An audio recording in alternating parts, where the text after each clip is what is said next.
दोस्तों ये वीडियो मेरी दूसरी वीडियो से काफ़ी डिफरेंट है। दो दोस्त हैं, अतीका और अरसलान, एक रेस्टोरेंट में बैठे होते हैं। वो दोनों बाहर रोड पे बड़ी बड़ी गाड़ियाँ देख रहे होते हैं। अतीका बोलती है कि ये सब किस्मत का खेल है, जो अल्लाह ने किस्मत में लिख दिया, जो और जितना किस्मत में लिख दिया उतना इंसान को मिल के ही रहता है। इस पे अरसलान बोलता है ये तो आपकी बात ठीक है, पर हम दुआ और मेहनत से किस्मत बदल भी सकते हैं। इस पे दीका कहती है कि आप दुनिया के बड़े बड़े अमीर लोगों को देखो, जैसे एलोन मस्क और वारन बुफे। ये लोग इंटरव्यू में अपनी सक्सेस का सारा क्रेडिट अपनी लक को देते हैं। अरसलान कहता है कि यार वो इंटरव्यू में अपना हार्डवर्क थोड़ी दिखा सकते हैं, वो तो बस किसी रिपोर्टर के क्वेश्चन का जवाब देने के लिए सब कुछ अपनी लक पे डाल देते हैं। और कुछ हमारे जैसे होते हैं, सारी उम्र लक लक करके गुजार देते हैं, पर खुद मेहनत नहीं करते और सोचते हैं कि अल्लाह ही कोई मोजज़ा करेगा। अगर सिर्फ लक की बात होती तो अल्लाह ने क्या सारी लक गैर मुस्लिम्स को ही दी हुई है, क्योंकि वो ज़्यादा अमीर हैं, हम ज़्यादा गरीब हैं। पर अतीका कहती है कि जो किस्मत में होता है वो ही मिलता है, बात ख़त्म।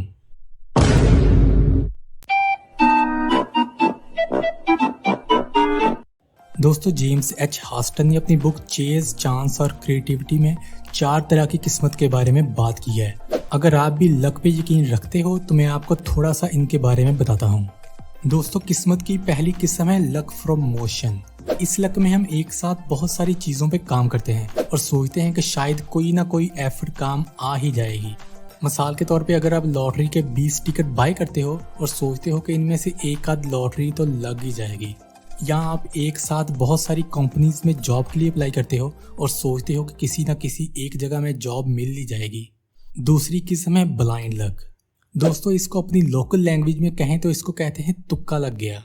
मिसाल के तौर पे आप कहीं जा रहे हो, सुनसान सड़क है, आपका पाँव एक पत्थर से टकरा जाता है। जब उठते हो तो सामने एक बैग पड़ा होता है और उस बैग में बहुत सारा सोना होता है। इसको कहते हैं ब्लाइंड लक, क्योंकि आप किसी और काम से कहीं और जा रहे थे पर गलती से आपको सोना मिल गया। किस्मत की अगली टाइप है रेपुटेशन। दोस्तों ये सबसे इम्पॉर्टेंट टाइप है। मिसाल के तौर पे आप एक इंजीनियर हो, इंडस्ट्री में आपका बहुत नाम चलता है।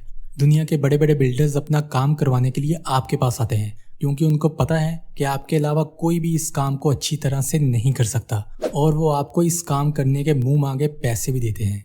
किस्मत की अगली टाइप है डोमेन एक्सपर्टीज।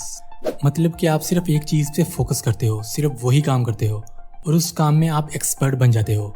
मिसाल के तौर पे अगर आप एक अच्छे राइटर हो और आपको एक स्टोरी मिलती है जो आपको लगता है कि ये बहुत अच्छी स्टोरी है और लोगों को बहुत पसंद आएगी, तो आप वो स्टोरी बाय करके किसी अच्छे से मूवी डायरेक्टर को सेल कर देते हो और उससे अच्छे खासे पैसे बना लेते हो। अब दोस्तों मॉरल ऑफ द स्टोरी ये है कि आप फाइनेंशियल फ्रीडम तभी अचीव कर सकते हो अगर आप तीसरी और चौथी लक पे यकीन रखते हो। मतलब कि आपको मेहनत करने का शौक है और इसी शौक से आप अमीर बन सकते हो। और ये फाइनेंशियल फ्रीडम कैसे अचीव करते हैं, इस पे मैंने काफ़ी वीडियोस बनाई हैं, उनके लिंक मैंने डिस्क्रिप्शन में दिए हुए हैं, आपको ज़रूर सीखने को मिलेगा। दोस्तों नेक्स्ट वीडियो में कोई और बात करेंगे, अगर मूड हो तो सब्सक्राइब कर देना। आज की ख़ास बात ये कि सख्त मेहनत के बगैर कामयाबी की उम्मीद करना ऐसे ही है जैसे फसल लगाए बगैर फसल काटने की उम्मीद करना।